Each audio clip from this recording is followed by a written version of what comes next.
Shalom Aleichem, everybody. It's supposed to always share words of Torah, especially from my former shul, B'shus the Rav in his absence, and call a call.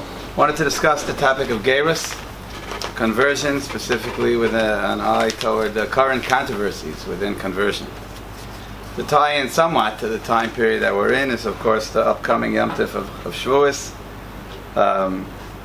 where one of the reasons given for reading Megillas Rus is, of course, that Rus was a convert, Shem Shemayim, of course, mother ultimately of the Davidic dynasty, and many of the halachas of conversion are learned from Rus, and as we'll see, the beginning Rambam based on a Gemara in Geirus, all of Klal Yisrael underwent conversion in the lead up to Har Sinai.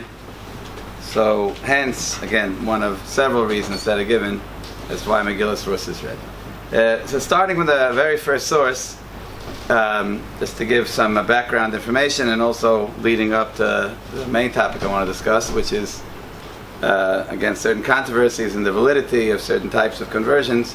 So we have the Rambam in Hilchos Yisuri Bia Perikid Gimel tells us B'shloshet Dvarim Nichnasu Yisrael Abris B'Mila Utvila Karban, that there were three steps to conversion.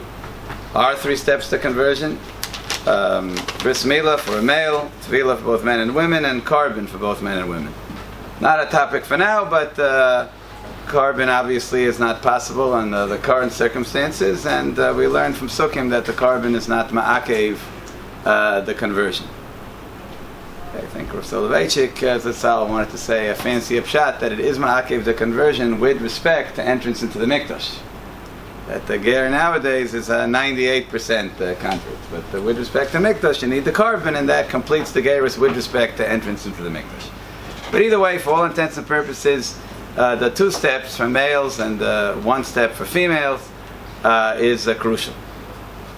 Interestingly, and we're going to come back to this point later, a very, very important point, and the omission of this in the Rambam is not necessarily an indication that it's not crucial. It could be it's so crucial he didn't have to say it. And that is Kabbalah's mitzvos, the formal acceptance of mitzvos. The Rambam doesn't actually mention those terms, unless we're going to say, which is quite logical, that that's what it means to be Nichnas Yisrael. That without Kabbalah's mitzvos, there is no such thing as entrance into Yisrael. Either way, the Rambam then proceeds to map out, just because of the shortness of time, we'll see that inside, tracks through how our ancestors did all of that. Mila and Mitzrayim, and Tvila right before Har Sinai, and then Korban also at Har Sinai. And Halacha Daled, the Rambam continues, V'chein l'doros, for all generations, K'sheyirtze ha'akom li'kanes l'bris, when the non-Jew wants to enter into the covenant, L'stofev tachas kanfei hashchina, V'yekavel alav ol Torah. Here the Rambam does mention Kabbalah's mitzvahs, but it's interesting, he doesn't mention it as what you do to convert, but what is necessary before you do the actions of conversion. So, again, that might have certain nafkaminas. But either way, when the non-Jew wants to enter into the covenant, and under the wings of the Shechina, and to accept upon himself the yoke of Torah, Sarech, Milo, Tvila, Vatzos, Karban, just like our ancestors did. Vim the Kevehi, Tvila, Karban, as we said before, Shenem Kachem Kager. Okay, the drasha comparing Klal Yisrael's conversion in the days of Har Sinai and subsequent conversions. So the Rambam is summarizing and paraphrasing a Gemara in Geirus. So people like me, but Beki and B'Shas is well known that the headquarters of the laws of conversion are primarily Masechta Yevamos. But as is well known in the world of halacha, in order to be able to put together anything holistically, you have to know Shas. So this is tucked away in the middle of Masechta Geirus. Just a brief hashkafic idea, which also touches upon halacha. To quote what we mentioned earlier, Megillas Rus. So in the famous pasuk from which we learn several halachas of conversion, we have in source 2, Vatome Rus, to her mother-in-law Naomi, Al Tifki bi, don't protest, because Naomi initially had dissuaded her two daughters-in-law from staying with her. Al tifki bi la'azveich l'shuv mi'acharayich ki el asher telchi eleich Where you go, I will go. V'sher telini alin. Where you sleep, I will sleep. Amech ami, your nation is my nation. V'lekayach elekai, and your God is my God. So Rashi very famously quotes how each phrase is referring to either a specific aspect of halacha or a more general aspect of halacha, and in a certain sense, this is where Rus is expressing her Kabbalas HaMitzvos, that she's willing to accept that which everything being Jewish entails. And this is even before she actually formally converted. So we'll hold that thought, especially the last two phrases, Amech Ami Lekayach Lekai. And we see the Gemara in Yevamis from Zayin Amud Aleph. Again, I mentioned earlier, most of the halachas of conversion are included there. Tan Rabbanan, Ger Shabbat L'Sgaya B'Zman Hazeh Amrum Lo Mara Isa Shabbat L'Sgaya. Very famously, as we learned from Naomi, that all things being equal, except under extreme circumstances, pressing circumstances, so we try to discourage, to dissuade the prospective convert from joining. And the Gemara explains, because we don't want fakers. We want to make sure that someone's really L'Shem Shemayim and will remain committed to the halacha even when things might not be so easy. So we right away say, suspiciously, why are you coming to convert?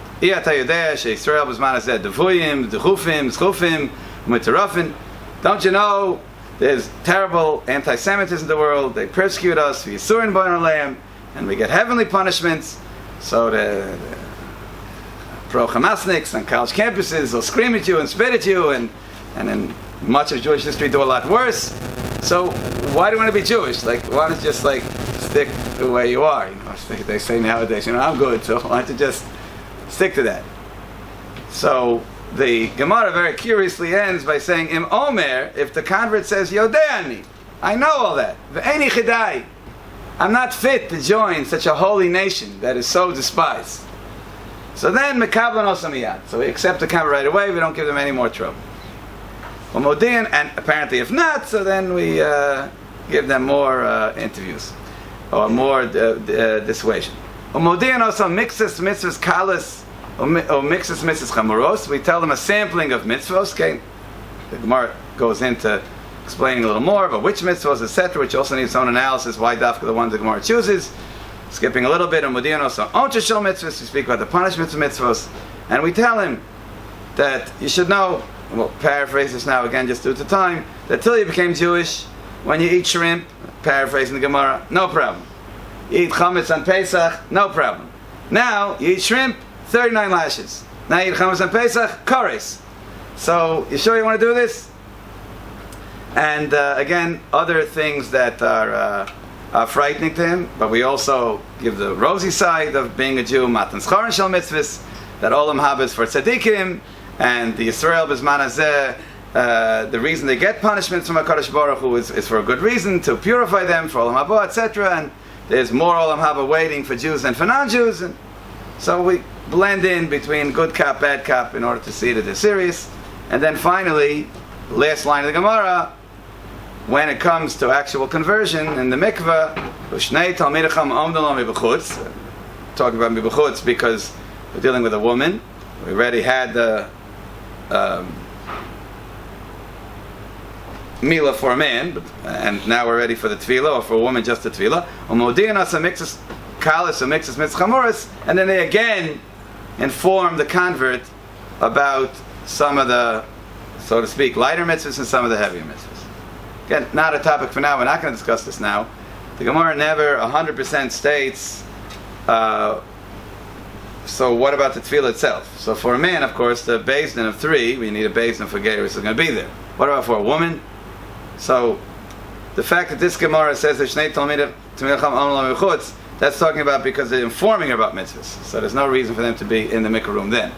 But for the actual tefillah itself, and that, of course, is the general protocol. They have to be there, and then you have to work out the tznius issue. So, blanket with a hole in it, or dim the lights, so she wears a light robe, etc. So that's something that it's actually part of halacha controversy. What about a beis din? And the war about the din that did that relied on hearing the plunk. So is that enough? Is that like knowing but not actually seeing? So that's certainly not a lechatchila, but there's somewhat of debate in the poskim. Okay, but that's not our topic for now. So, going back to Rus's statement of Amech Ami and Lekayach Lekai, So, again, on a simple level, she's committing herself to the Jewish people and to Judaism. In a shir that I happened to hear on a random cassette that I picked up with in YU, where Soloveitchik had a shir about Geirus. We'll come back to that shir a little while, discussing the absolute centrality of accepting mitzvos in conversion. So he mentioned that he thought that Amich Ami Lakayach Lakai is not just like a detailed acceptance of being part of the Jewish people and part of the Jewish nation, but it's actually an acceptance of what he referred to as two brisos, two covenants. He referred to bris of Am, the bris of being part of the Jewish people, suggesting that the phrase Am is, the word Am is related to the word Im. Logical sense, that people together. And that bris of Am was created in Mitzrayim. And the Jewish people, at least at a certain point, gave up Shmiras HaMitzvos, unfortunately, but they were still united as a nation. And common culture, so to speak, Lo Shinu Es Lashonam, Es Begodam, etc. And again, Roshim speak about Dasan and Aviram and Moshe Rabbeinu, that now I know that why the Jews are in exile, but the impression you get is the Jews basically looked out for each other, as evidenced by the Mialdos, and unfortunately there were some exceptions, but they were together as a nation. But they weren't keeping Torah. So something was, of course, sorely lacking, and that was, of course, filled in when they went out of Mitzrayim. Hashem gave them mixes mitzvos, right? Mila and Korban Pesach, and taught them about Shabbos, but once they actually practiced at that point. And as Yecheskel very famously says, "V'erech v'mesvoses v'demayach v'aymerlach v'demayach hayi," and they thought at Aaron v'eria, you had no mitzvos, right? But still, we're gonna get you to accept Torah. Start slow with certain mitzvos, as mentioned, and forming additional mitzvos, and then eventually Har Sinai. So that's the bris, or Soloveitchik referred to that as the bris of Goy. And as my Rabbi Shechter would always say, the only true Goyim are Jews. Goy echad ba'aretz, the only Goy in the world. Goy means a nation. Of course, interesting to explore how, but the colloquialism is that Goy refers to a non-Jew, but of course the Tanakh oftentimes refers to the Jews as Goy or Goyim, meaning the tribes, nations. Okay. And not a topic for now. My Rebbe used to quote the pasuk beginning of Lech Lecha, that the nations of the world are referred to fundamentally as Mishpachos Adama. They're the families of the world, but the only true nation is the Jewish people. Okay, not a topic for now. What exactly between a family and a Goy and so on and so forth. And playfully, it's just it's a halachic humor. But Tanakh also refers to the nations of the world as Goyim. So that's a Yiddishism.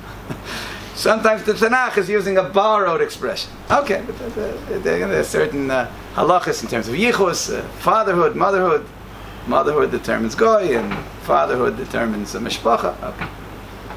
But either way, the bris of Goy, or Soloveitchik suggested that Goy is related to Gviyah, Gimel Vav Yud Hey, which sometimes means body and sometimes means face. A face has features, specific features. So the bris of Goy is the bris of mitzvos, the bris of keeping Torah. Not just a more general unity of nationality, but also a commitment to the great covenant with HaKadosh Baruch Hu and all the details of mitzvos. So when Rus was saying, Amich Ami v'lakayach Elokai, so what she was saying is, I am committed to both covenants. I am not just, as the Rambam very famously states in Ilchos Tshuva, going to keep the mitzvahs privately, I'm going to be porish menat tzibur, and their concerns are not my concern, their tragedies are not my tragedies, their joy is not my joy. Right? No. I'm committed to Amech Ami. But I'm not just going to be part of the Jewish people, I'm committed to Torah Yisrael. I'm committed to the Torah that was given at Sinai, and that's Elokai. So if so he gave an extra twist on that Gemara, that when we tell the non-Jew, the prospective convert, that don't you realize the Jews are persecuted? It's not just boo. Like, we just want to scare them off, see what you're getting into. It's an introduction to, are you ready to join the Jewish people? Are you ready to commit as your great Alta Baba, conceptually, if not literally, roasted of Amich Ami. And when the person says, Eini Chedai, of course I'd love to be part of the Jewish people, so they're accepting that covenant. Now again, Tzorachin, that was said in like a little bit of Ashkafa portion, so why Mekabanos Miyad? Wanted to give them a hard time first about the bris of Goy, about mitzvahs. Now indeed, of course, we do that, but why Mekabanos Miyad? Okay, so but that's an interesting understanding of this Gemara. More than Hashkafa, this also bears weight on halacha, and that maybe we'll have a chance to come back to later. But keeping in mind that conversion, simply speaking, ma'akev, right, requires commitment to both of those brisos, both being a part of the Jewish people and a part of commitment to Torah. Just being a vaguer commitment to being part of the Jewish people without a commitment to actually keeping the mitzvos would only satisfy half of the commitment, and half is not Geirus on a simple level, even though certain rabbinic scholars have tried to suggest such an approach. Okay, so now we move on to just one other observation on that Gemara before we continue.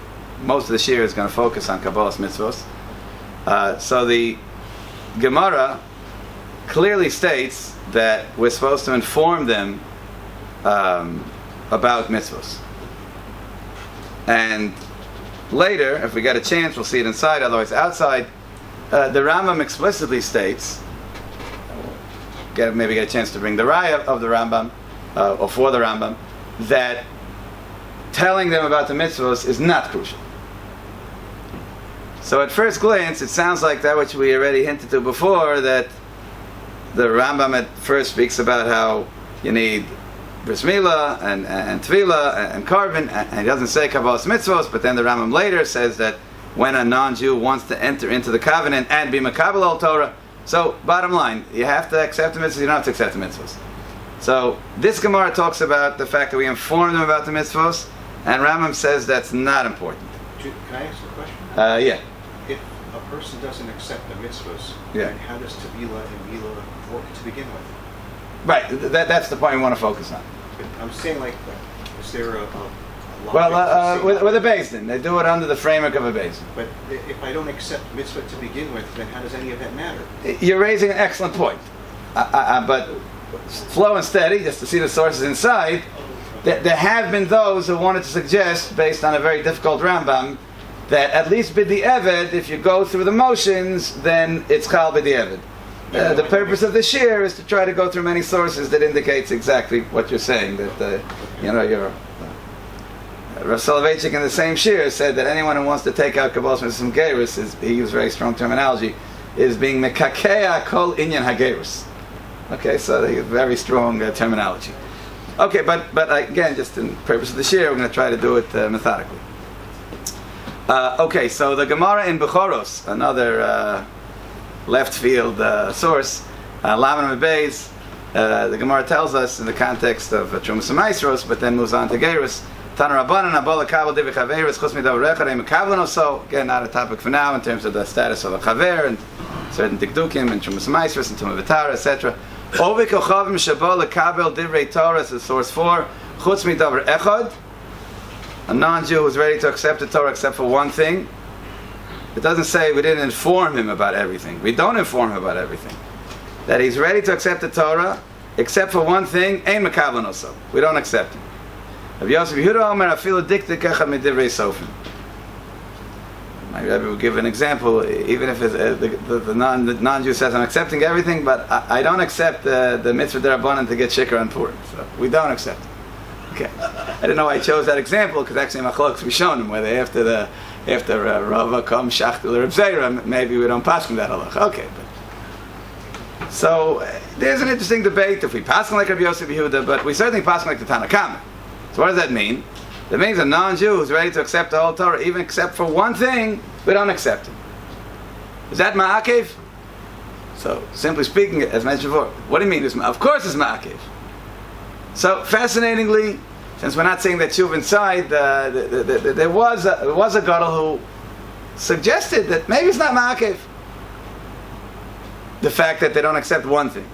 it is makeh to accept everything. But the simple reading of the Gemara is that if the non-Jew states that I accept everything except for one thing, even after dunking, it doesn't help. Okay. Next source. Gemara in Yavamis and the Chavdalat and Beis. Again, due to time considerations, we'll just paraphrase some of it and see some of it inside. Talks about a situation of someone who is suspected, or maybe actually did, have an affair with a certain woman. Whether it was a non-Jew or a slave. This is well known. Shevcha Knanis is a halachic structure whereby the person is partially Jewish, has to keep certain mitzvahs, but not all the mitzvahs. But they're certainly not permissible to marry a Jew, whether the person is not Jewish or a Shevcha Knanis. So, lo and behold, that non-Jew eventually converts, or that slave is freed, and then, as is well known, through that process becomes fully Jewish, at least supposedly, to the non-Jew. So the Mishnah tells us that that person who's suspected of inappropriate behavior with that woman should not marry that individual, may not marry that individual. But if they did, we leave it alone.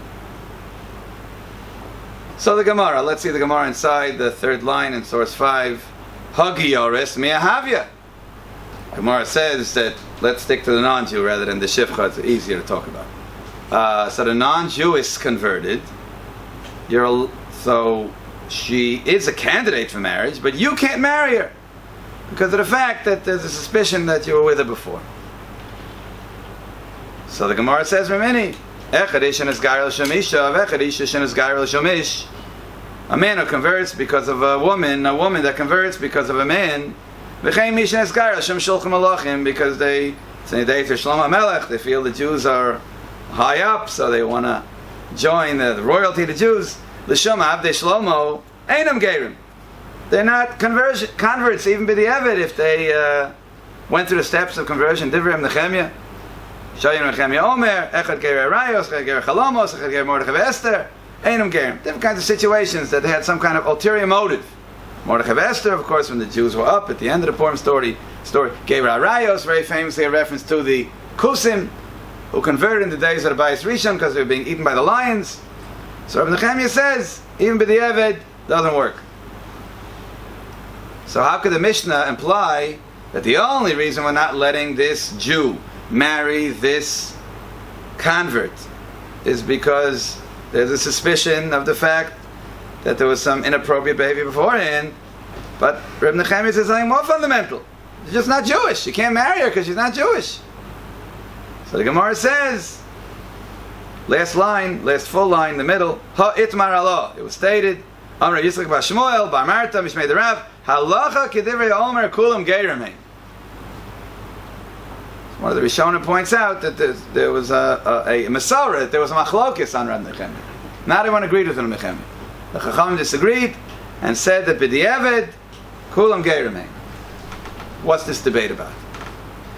So this is a very fundamental crux of the rest of the shir, and we're going to make a distinction rooted, not my own distinction, rooted in Rishonim and Achronim and contemporary poskim. And is ultimately the crux of many a controversy about the validity of certain conversions, distinguishing between motivation and what actually happened. So, Rabbi Nehemiah and the Chachamim have a debate explicitly about a convert who converted for an ulterior motive. Not like Rus, where the motive was Amechami, Lekach Lekai, I'm in love with Judaism. Or, as just to mention an interesting story, there used to be a Rav in America, his name was Rabbi Dr. Walter Wurzberger. So he wrote a book on Emunah. It's called The God is Proof Enough.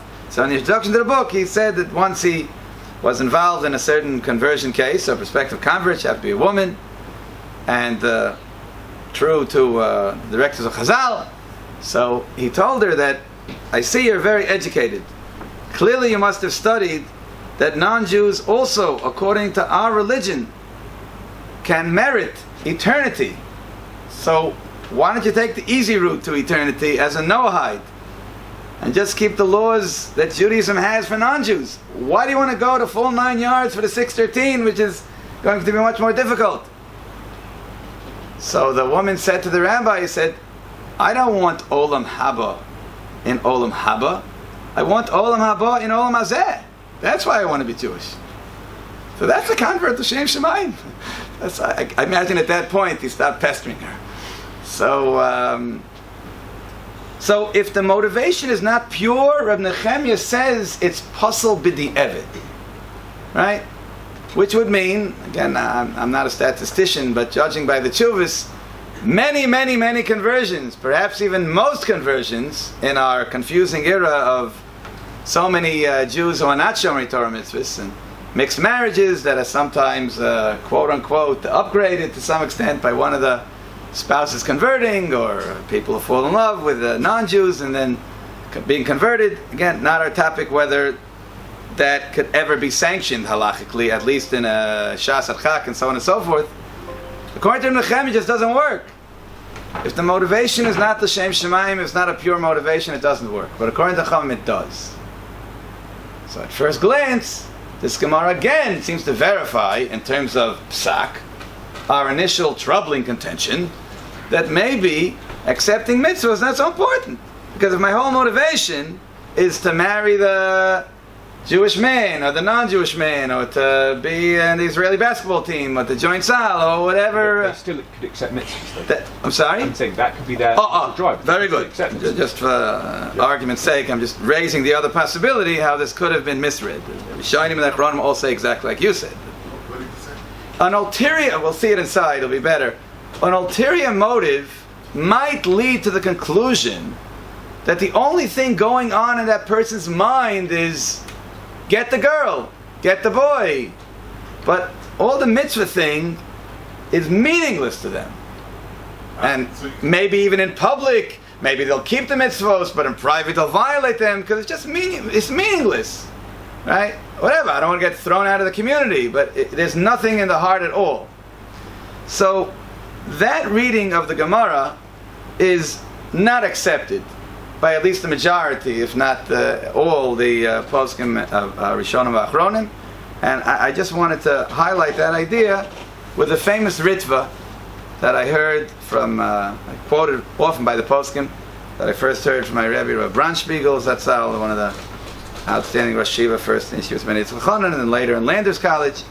So the ritva is as follows. Very fascinating analogy he gives to other areas of halacha. This is on page 2, source 2, in the middle of the page. The ritva tells us, on that Gemara, Chavdalim Beis, halacha kulan geirim, pirish. The Gemara, Gomer Lo, the Rabbanan Pligir of Nechemia. Okay, we had a tradition that the Chacham argue.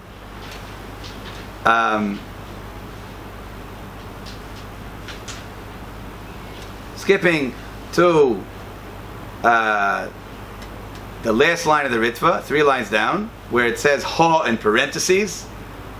Aval hacha kevan denis gairu, since they converted, the kiblu alehem chazakahu, chazaka meaning it's an underlying assumption, the agav onsaihu gomru v'kiblu, that because of the onus, meaning because of the duress, that I want this man so much, I want this woman so much, I want to be on the Israeli basketball team so much, that I'm willing to do whatever it takes to do that.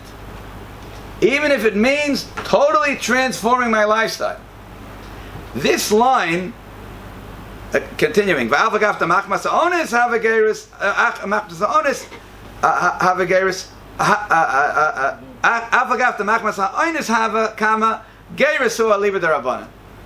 so the student of the Gemara will probably recognize another sugya of Tolyua V'Zovin, which is the way my Rebbe Branchspiegel tied it in.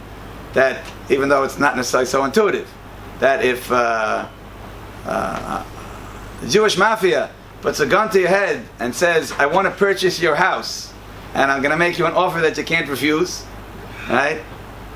And the person says, okay, Tony Goldstein, whatever you say, I'm ready to sell the house. So the Gemara says, unless you do some fancy halachic machinery called a modah, it's a binding sale. Gemara gives a mashal. Everyone who sells, it's because of some kind of oinus, because I need the money.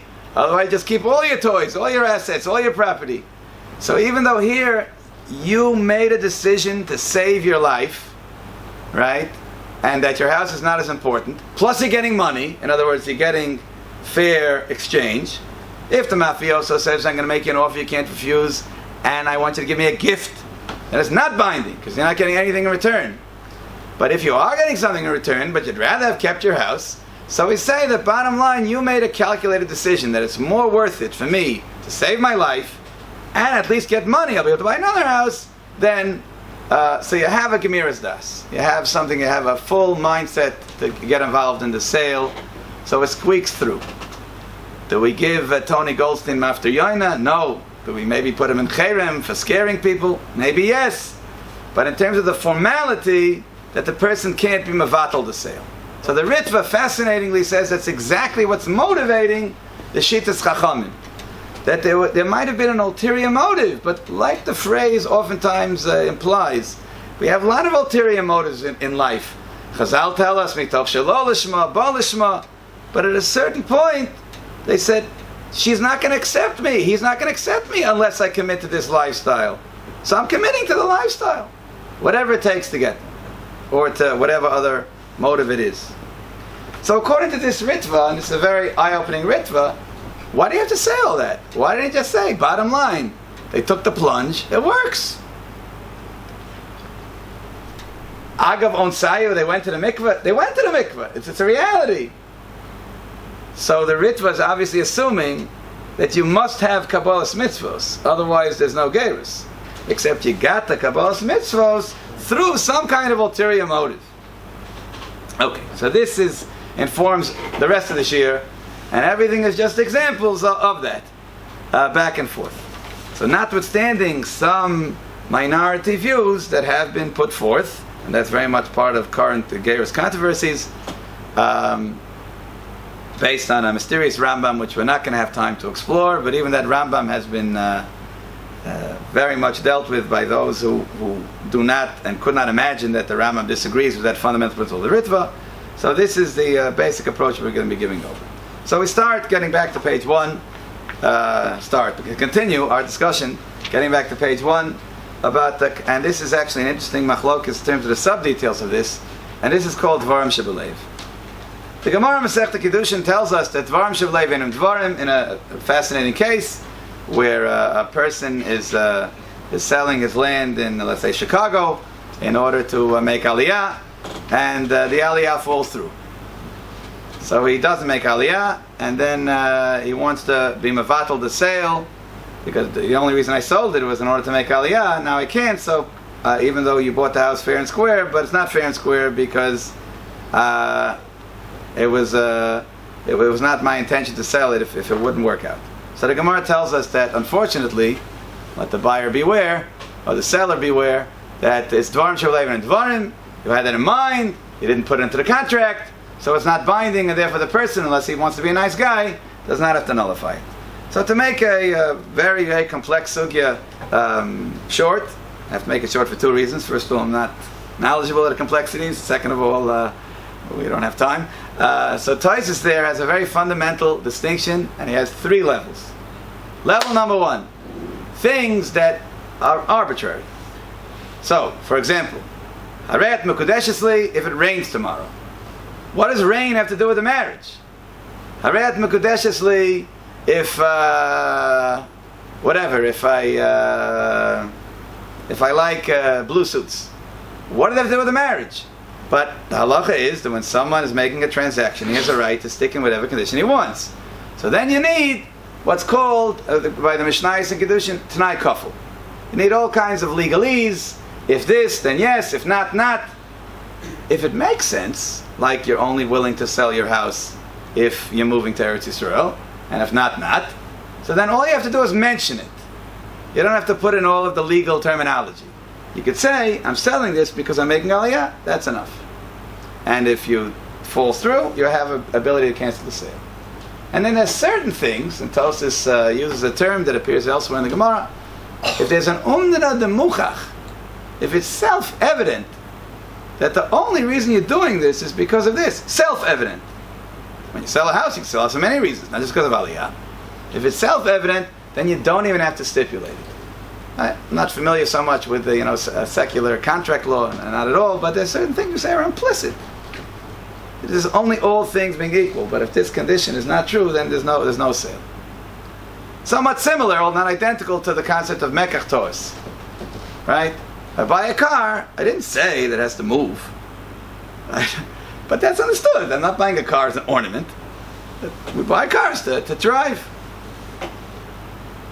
So, is that basic principle of dvarim shebalev einum dvarim, meaning that when you have something in your heart, even though you really do have it in your heart, but if you didn't say it, it's halachically irrelevant. And the other side, that if it's self-evident that you have something in your heart, but you didn't spell it out, that's as if you did, are those relevant to conversion? So I believe it's the majority approach, although not the unanimous approach, that both principles are relevant in conversion. And a fascinating response, again, just due to the fact we have a few minutes left, we'll summarize the sources. Have to give a private showing, b'charusa, blina, there at some later point. Again, everything I'm giving over now is not my genius, just because I sat under a Brunspiegel and other Rebbeim and we just gave this over, and just all I did is cut and paste with the computer. So Moshe Feinstein had a case where there was a convert, mamish l'shem shemayim. She loved Judaism. She told her friends, I'm becoming Jewish today. She was doing a whole song and a dance. And a few months later, she was concerned that maybe a conversion was invalid. Because her friends spooked her out and said, don't you know, the Jews, they, as I'm sure you know, they keep the holidays. It was on Chutz La'aretz, so they keep 2 days of holidays. What are you going to do? You can tell your boss on the first holiday, I'm not showing up on Monday and not on Tuesday. And the week afterward, I'm not showing up on Sunday and not on Monday. They're going to fire you. So I said, I got all nervous. And when I was dipping in the mikveh, so I had in mind that maybe on Yom Tov Sheni, I'll just travel in the subway. I won't carry any mooks except for a token. Remember old tokens? And I won't do anything. I'll just sit at my desk. So she was worried that maybe that undid the conversion. So Moshe writes a fantastic analysis of why there's not a problem at all. And one of the bits of analysis is this point right here. So let's say she did have it in mind. But what did the Beis Din see? All the Beis Din saw was Gevaldik, L'Shem Shemayim activities. It would even satisfy Reb Nechemia. So we say, Dvarim Shebalev Einum Dvarim. That what she thought does not invalidate the conversion. This is also verified by Rabbi Yakov Haber earlier. Rabbi Chaim Oizer very famously in a response to him about mixed marriages and conversions, that if it's Dvarim Shebalev Einum Dvarim. On the other hand, the Yakov Haber earlier, Rabbi Chaim Oizer and Rabbi Moshe Feinstein in many tshuvas, quotes his father, the Zeich Tzaddik Avrocha Reb David, that what if it's self-evident? What if the wife that you're marrying herself is not Shemer Torah mitzvahs and has no expectations that you should keep it either? But they're doing it because the father is either religious or is not religious, but you don't marry out, right? So then both Rav Feinstein and Rav Oizer and Rav Yitzchak Isaac Alevi Herzog, they all write the same thing. That's under the muchach. That's self-evident. So even though the convert presents himself to Beis Din, and we paskin like Tosfos that, notwithstanding what I was playing around with before, you have to formally state, I hereby accept all of the mitzvahs, and that's crucial. If you don't do that, there's no conversion. So what if the Beis Din knows that you're stating, I hereby accept all the mitzvahs, but they also know that what that means is he. Meaning, as soon as I get out of here, and as soon as I dry off, that's it. On to Acapulco. So that's as if they said, I accept the mitzvahs to fool you, but I'm really not. So both of those ideas inform much of the psakim, sometimes in even disqualifying conversions, and also controversies about any individual case. Is it really an umdra de muchach? What if the wife is traditional?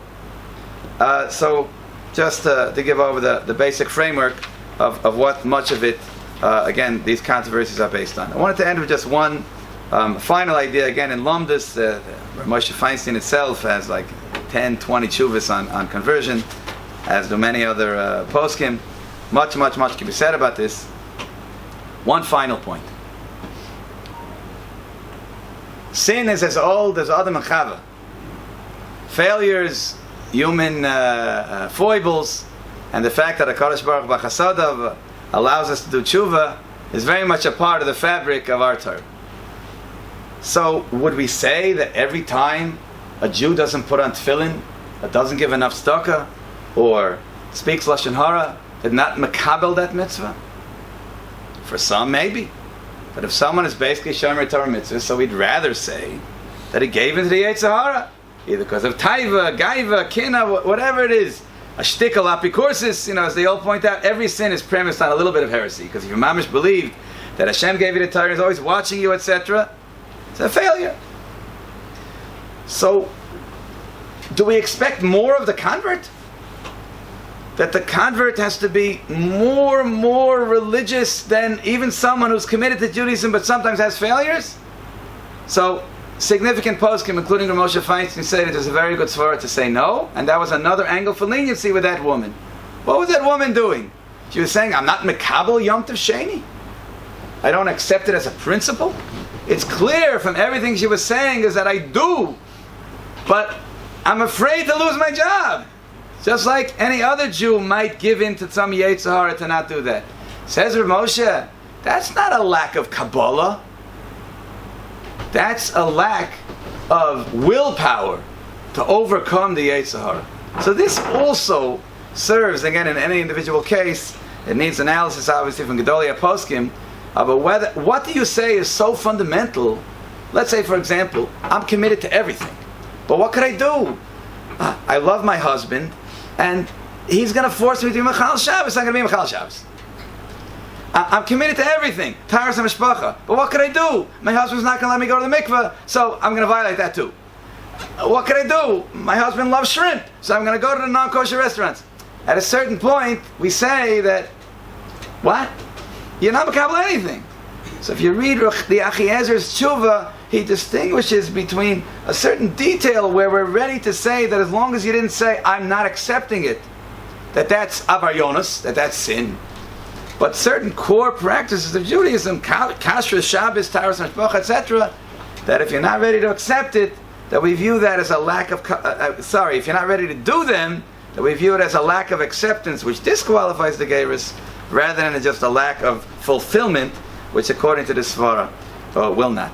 As we began at the beginning of the Shir, it's not just converts per se that the inyanim of Geirus are relevant to, and as Rabbi Rav Branspiegel quoted the Beis Halevi, where was our Kabbalah Satorah? Obviously at Har Sinai. Where was our mixus mitzvahs, either as mentioned before, in Mora, Shabbos, and Paradum, etc., and Dinim, and also Anochi Hashem Elokecha and Lo Yilecha, right, which is said directly by HaKadosh Baruch Hu.